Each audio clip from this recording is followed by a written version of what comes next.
Ako po! Alam nyo na ba ito? Isang nakakagulat na announcement mula sa INC or Iglesia ni Cristo na sila ay magsasagawa ng malawakang rally dahil sa hindi nila pagpabor sa impeachment laban kay VP Sara Duterte.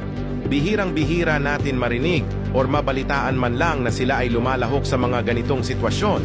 Mukhang hindi na rin masikmura ng mga kapatiran sa Iglesia ni Cristo ang mga nangyayari ngayon sa gobyerno, kaya pati sila ay pumapalag na.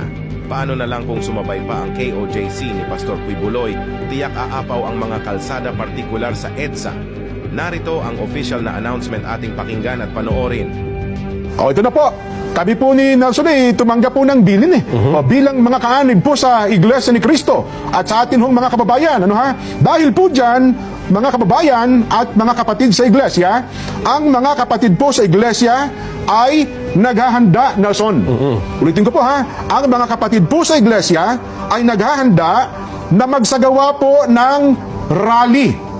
Magsagawa po ng rally upang ipahayag sa lahat ng mga kinauukulan na ang Iglesia ni Cristo ay pabor po sa opinyon ng Pangulong Bongbong Marcos na hindi sumang-ayon sa sinusulong ng ilang sektor na impeachment.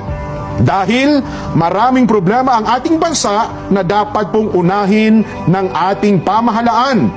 Ang Iglesia ni Cristo po ay para sa kapayapaan. Ayaw namin, ayaw po natin sa anumang uri ng kaguluhan na manggagaling sa kanino mang panig.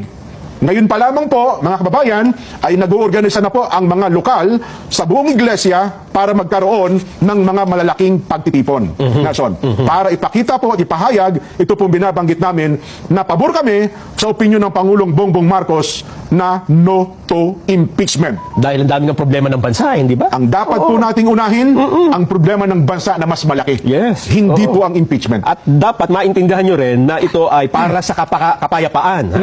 At hindi para sa anumang kaguluhan na posibleng manggaling kahit sa anumang panig. Tama. Dapat yun ang maintindihan natin. Wala tayong pinapanigan, kundi yung pagkakaisa at kapayapaan ng bansa.